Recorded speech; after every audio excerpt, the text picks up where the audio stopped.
I just drafted up a podcast, but I don't think it was very good, or at least to my standard. I talked a lot about politics. I don't like to get in politics too much, but if I have a idea, or perhaps I want to say something and express my ideas against something or with something, I like to speak my mind. So this draft of a podcast that I created just a few minutes ago did about 15 minutes of just talking about why Democrats are able to get away with a lot of stuff that they've been getting away with for years. But when a Republican tries to do something ethical, it's completely against what the Democrats are for.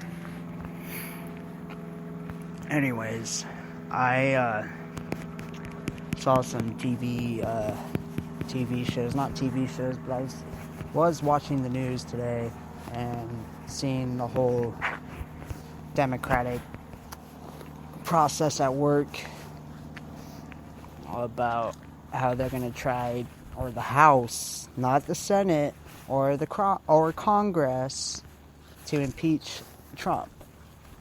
It's just the House, and it's not even all the members of the House that are trying to impeach Trump. It's just half of them, pretty much. It was like 23 to 17 that are with voting to impeach Trump.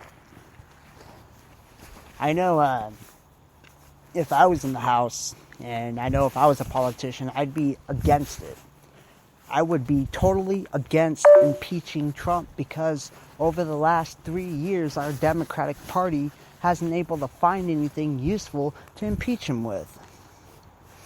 All they got is sad stories and sad bullshit stories saying how Trump is unethical. Well, there's other presidents in the past that were really, really unethical, like Bill Clinton taking a blowjob in the office, and he got away with it. But hey, we don't talk about stuff like that, because a lot of privileged things happen in politics. There's a lot of privilegedness, such as the last 3 years or 4 years. Our Democratic Party hasn't really done shit for the American people,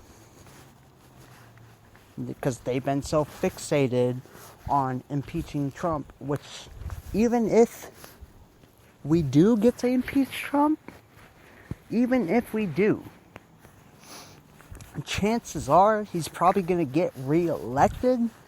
And on top of that, if he doesn't get reelected, what's the point of impeaching somebody that's going to be leaving office and not too far away? I mean, not much.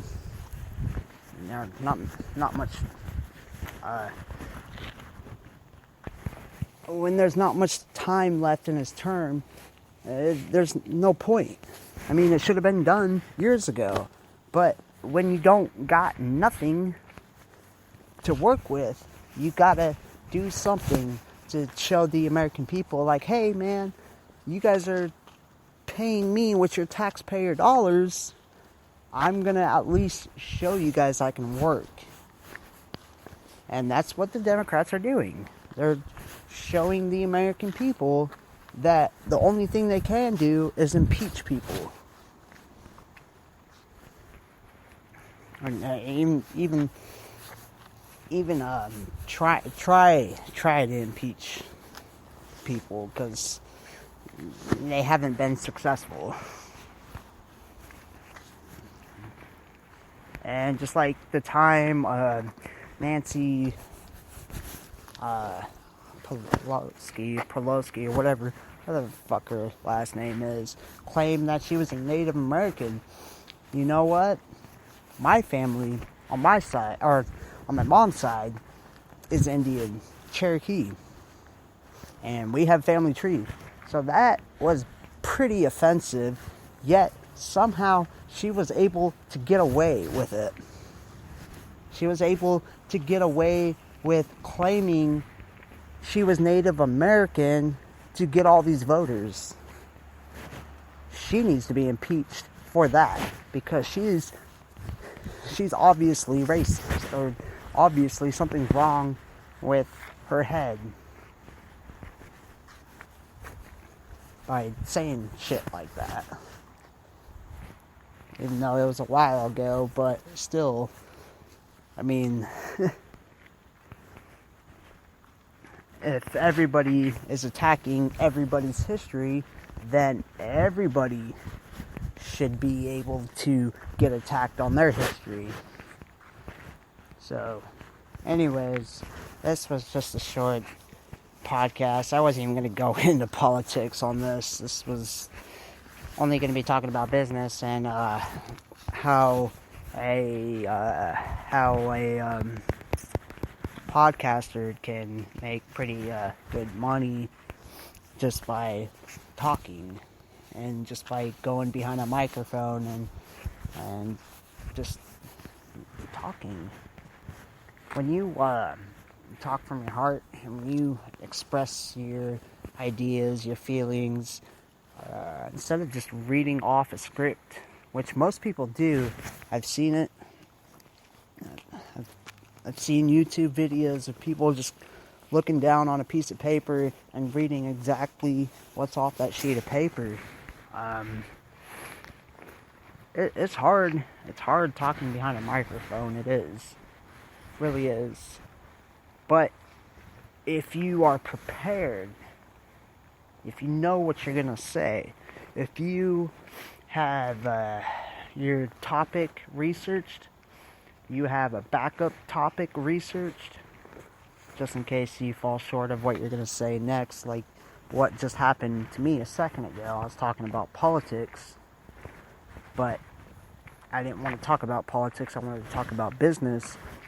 So having extra topics, just so you don't run out of things to say, is what's going to keep your podcast entertaining, and what's going to get you more listeners, more followers, etc. And then if you read in or listen to my other episodes, they'll talk about how to monetize those episodes, or how to create seasons, and then through those seasons charge people monthly subscriptions, or perhaps sell the seasons. There's so many things you can do. And anyways, if you have any ideas for a show, any ideas for an episode, just DM me. Do have Facebook. I have not really got into creating a website for this, or creating multiple social media accounts for this, because I don't want to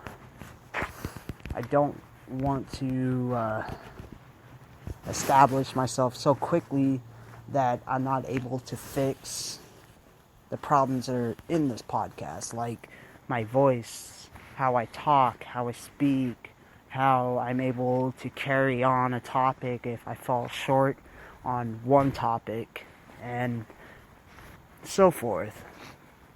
So, me, how I'm thinking I want to build this show up.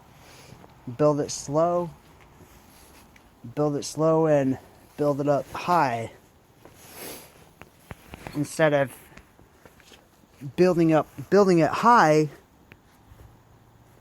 and not having a consistent listeners or downloads. When you start a business or start a storefront, you want to have one download or one listener or one shopper. That way you can make a memorable experience, and that way that one customer or that one download or or that one listener will share their experience to other people, and those people will start coming to you for that same experience. It's just like if you ever worked in retail, or if you ever worked in fast food, or if you ever worked in landscaping, for that matter. Landscaping, for freaking cleaning houses, or in fact selling online. That could be a good one too. Creating one memorable experience. How one person will walk through the door. Do you want an empty store, or do you want a fully stocked store with cheap products and good products, good quality products? That customer will tell his friends will come, then their friends will share with their friends, and that's how you will build a really good storefront. You want to build slowly but surely, because the experience and all that stuff is better than somebody who comes out of nowhere with no background and all of a sudden gets 1 billion followers. Nobody will give a shit about that person or that business if it ever falls short. And there would be so much backlash too if that business or that store or whatever fucks up that one time. And then all those people won't come back. That's why starting a business slowly and building it up is better than any other way. Well, not any other way. Just, you don't want to go super fast to where you don't know what you're doing. You want to go slow so you can handle all the logistics and handle all the small problems that come along with it. That way, when they become big issues, or when you decide to hire employees, when those employees have that same small problem, you would already know how to correct it. So, forgive me if I went off topic a couple times. I try to stay on topic. I like to express my ideas. I'm hoping my next show will be a lot more in depth on how long does it take for a business to start becoming successful. Yeah. Usually it's within the first within the first 5 years, you can tell if your business is going to make any money, or if people are actually going to your shop, or people are actually downloading your podcast, or downloading your music or videos or whatever. When you get to that 5-year mark, you will be able to look back and see the graph slowly building up. And that's what people get addicted. That's how people get addicted to building businesses, because it's the first 5-year mark that makes or breaks a business. So, thank you for listening. Have a great night.